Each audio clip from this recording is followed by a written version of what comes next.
با من بیاین بریم بادمجون بچینیم یه ترشیلیته خوشمزه درست کنیم.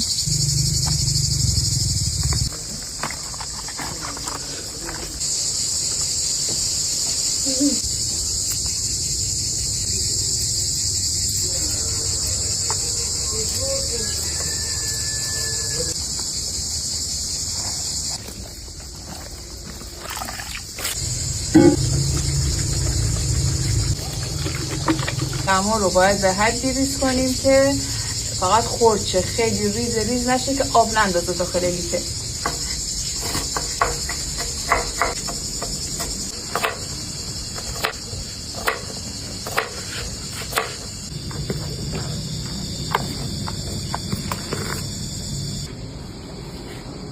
لیته همه خوشمزدگیش به چیشه؟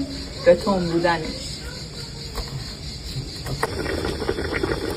بادمجونایی که با سرکه پختیم و ساتوری ریز کردیم به بقیه مواد که کلم قرمز، فلفل تون، سبزی معطر شامل ریحان و نعنا بود، سیر و فلفل دلمه‌ای قاطی میکنیم، خوب هم میزنیم و اون سرکه‌ای که بادمجون رو باهاش پختیم بهش اضافه میکنیم، نمکش رو میچشیم که یه دست بشه. بعد اگه سرکه کم بود دوباره بهش سرکه سفید اضافه میکنیم.